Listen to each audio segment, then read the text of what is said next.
Yes अच्छा, पिछले 7-8 साल में जब से प्राइवेटाइजेशन की मिनिस्ट्री हमने देखा, उसकी फॉर्मेशन हुई, उसमें कुछ पॉलिटिशियंस ने भी, कोई एक टेक्नोक्रेट ने भी उसको लीड किया, लेकिन कोई एक कामयाब प्राइवेटाइजेशन की मिसाल हमारे पास मौजूद नहीं है। मैं तो आपसे पहले ही मैं तो कहा 10 साल में कोई खातिर खा प्राइवेटाइजेशन में, और आपको याद होगा 2014-15 के अंदर PIA काफ़ी आगे तक गई, फिर उसके ऊपर यूनियंस का प्रेशर आया, काफ़ी सारे प्रेशर आते रहते हैं। और उस प्राइम मिनिस्टर ने एक स्टेटमेंट दी थी with in the first few weeks, उन्होंने कहा था कि उस वक्त से आज तक 850 बिलियन का एडिशनल खसारा उसके ऊपर लोड हो गया है।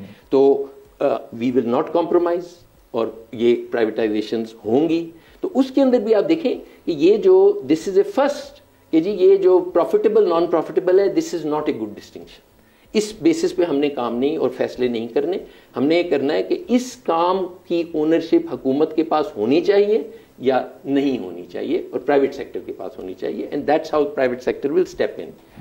तो ये हो गई जी प्राइवेटाइजेशन की बात। और वो जो खसारा जात हैं आप देखेंगे 3 डिस्कोज इस साल प्राइवेटाइज हो जाएंगी। अच्छा, पूरी 11 का जो टाइम टेबल है वो डिसाइडेड है, उनके फेट्स डिसाइडेड हैं कि किस किस तरह से, लेकिन स्टेज वाइज, क्योंकि बड़ी बड़ी ट्रांजैक्शंस हैं, उनको ख्याल से करना पड़ता है ताकि इस तरह के मिसहैप्स ना हो जाए। PIA के बाद फिर ज़ाहिर स्टील मिल का भी नंबर आना है। PIA है, स्टील मिल आपको पता है, इनको तो प्राइवेटाइजेशन लिस्ट पे डालना पड़ा, पहले तो हटा चुके थे इनको, तो वो उनको दोबारा से रिस्टोर करके तो अब जितने ह्यूज इनके खसारे हैं, उनके साथ कोई पाकिस्तान का कोई इन्वेस्टर कैसे आके अपनी दिलचस्पी शो करेगा और वो इनको लेके चलेगा? वो देखें जी, अब the best people are on the job, उससे ज्यादा कोई एफर्ट जो है वो नहीं हो सकती। जो खसारे हैं उनको देखना पड़ेगा कि किस तरह से कर्टेल किया जाए, उनके साथ क्या कंसेशन की जाए, लेकिन this will be done through a very transparent process.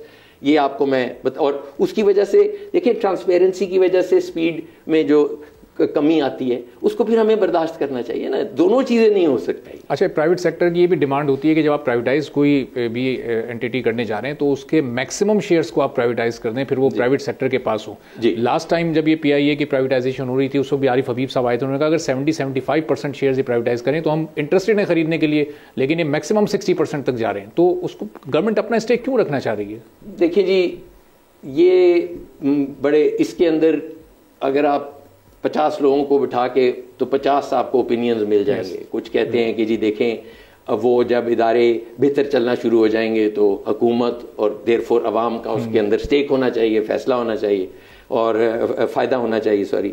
और कुछ कहते हैं कि जी देखें फिर वो उसी हालत में आ जाएंगे और ये हमारा काम नहीं है, इनको चला दें। लेकिन दिस इज़, ये जो प्लूरैलिटी ऑफ ओपिनियन है, दिस इज़, यही जमहूरियत की खूबसूरती है कि सब एक यक ज़बान नहीं होते, सबके ओपिनियंस होते हैं। In the end good things will happen, क्योंकि वो रास्ते में है। कम शेयर्स को हमने हमारे पास पीछे PTCL की एग्जांपल मौजूद है, इत्तेसालात के पास सिर्फ 26% शेयर्स हैं, लेकिन PTCL हम देखते हैं कि हर साल कोई 10, 15, 20 अरब का खसारा करता है। तो वो जब एक आम परसेप्शन ये हमारे यहाँ पाकिस्तान में कि जब गवर्नमेंट के स्टेक्स होते हैं तो उसमें खसारा कहीं ना कहीं से आ ही जाता है। ये देखें, मैं इसके ऊपर कोई कंसेंसस नहीं है कि कितना स्टेक हुकूमत का होना चाहिए, नहीं होना चाहिए। मेरी पर्सनल ओपिनियन पूछें तो बहुत कम होना चाहिए या नहीं होना चाहिए, ठीक है ना जी। लेकिन बहुत सारे ऑफिसर्स हैं और बड़े जिम्मेदार लोग हैं, उनका एक डिफरेंट ओपिनियन है।